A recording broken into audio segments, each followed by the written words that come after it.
Hey guys, I know you didn't expect a video about this game. I also didn't because first of all it came out today and second I didn't know I was gonna play. I just downloaded it because I was bored and I didn't know what to play. But then I found out that it's a very weird game and I want to make a video about it. So first of all, it's a weird game because it's supposedly a MMO, a mobile MMO obviously, but there is no PvP.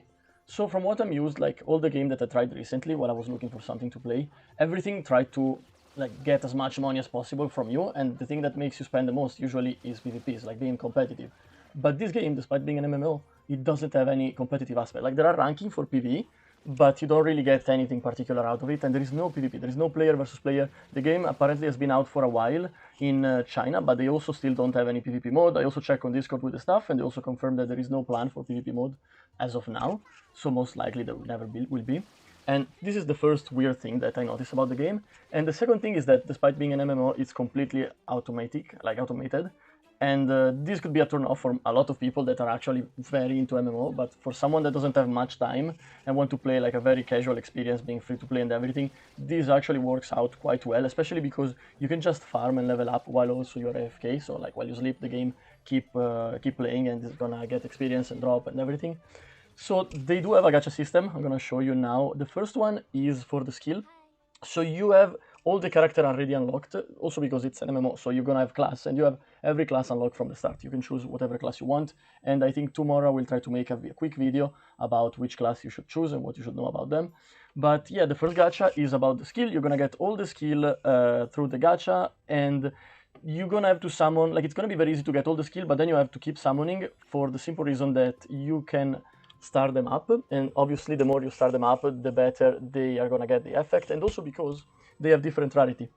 They have the blue rarity, the purple, and the orange one, which is the legendary one. Obviously, the more you manage to rank up the rarity, the better, because the skill is gonna get stronger. And then they have a second gacha that I still don't have, it's called Melomon, and it's basically pet. I don't know how it's gonna work, like if it's gonna be, I know already that they have different rarities. I don't know how you're gonna have to like keep summoning them, like for what reason. Maybe they have skill, maybe they also have to like rank up or star up, whatever it's gonna be.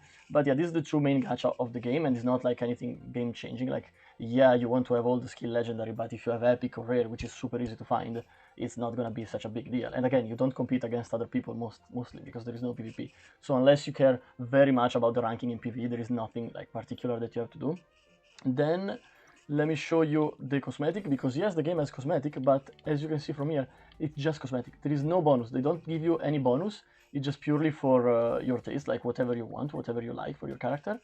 And that's also very nice, because again, all the game that I played so far for the MMO, they are super into like pay to win cosmetic. They give you a lot of bonus, and then they give you collection bonus and a lot of stuff like that. This game doesn't care about that at all, apparently, which is very nice.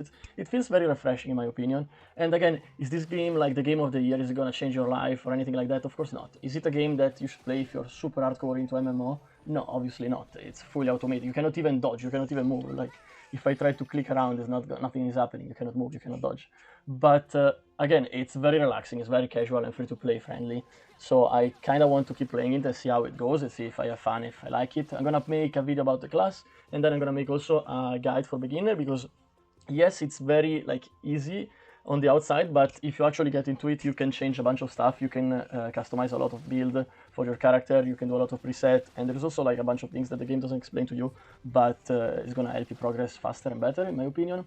And just to finish the video, I'm gonna show you the various modes that the game has. This one is the main mode that currently is lagging. This happened. They just released the game today. It's lagging every once in a while, but it's nothing game breaking. And again, this is the main one. This is the one that you actually farm while you are AFK. You can choose NPC companion here, and you can choose the class. I think by default it gives you the tank, which is the best one in my opinion, unless you're a tank, obviously. And if you want, you can also have a healer, but basically you just need to make sure that you can do the run of the current stage where you are as fast as possible. Try to get 3-star, because based on that they give you experience, like boost. And that's it. That's the main mode where you level up. Then you have trials, and basically there are a bunch of different modes here. The rift is basically dungeon. They have stamina, so you have to wait until your stamina goes up to 20 every time you want to run. Or of course you also have item to refill it if you need it. And this is gonna drop equipment and some crystal that you also use for the equipment, and ticket that you also use for equipment. Is the main mode that you farm for equipment pretty much. Then they have previous trials, which is basically the boss that you unlock by defeating them in the previous mode. This one, I didn't try yet, honestly, but from what it looks like, is just you mainly do it for the first finish reward, and then they just give you friendship token that you use for one of the shops. It's nothing too crazy, but it's nice just to collect all the icon and get some token for the cosmetic stuff. And then they have Dragon Bounty. This one has a party of 6 and is basically a huge boss that has a bunch of mechanic into it. So you have the option to move around in this mode. You're not like standing still. You can actually move, and you have to move because you have to dodge some attack. And then we have Waves of Horror. I didn't unlock this mode yet, but from what the name implies, it's gonna be Waves of Monster, and I imagine you're gonna get a reward based on how many waves you clear and maybe how fast you are, something like that.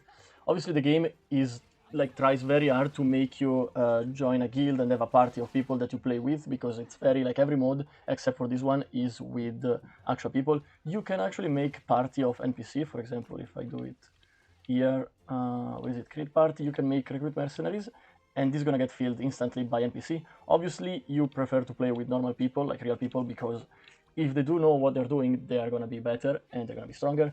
Even if the game is fully automated, you should also consider that you have to actually play during that kind of mode, like trials, because every class has something that needs to be done in an active way. For example, if you're a tank, you need to aggro properly. If you're a healer, you need to make sure that everybody's getting, is not dying. And if you are a DPS, you need to make sure that when the skill of the boss is charging, you interrupt it. So there's a bunch of things that everybody has to do. You cannot just stay AFK. I mean, you can, but then you're gonna get flamed and kicked out of the party, most likely. And so yeah, that's about it. As I mentioned before, I'm going to put out a video about which class you should choose based on what you do in the game, and then I'm also going to make a beginner guide. And in the first pinned comment, you're going to find a list of all the code that are currently working. There are two that are not working, but I hope they're going to fix them, and then they're going to be available again. That's it for the video. Let me know in the comment what you think about it, and see you in the next one. Bye bye.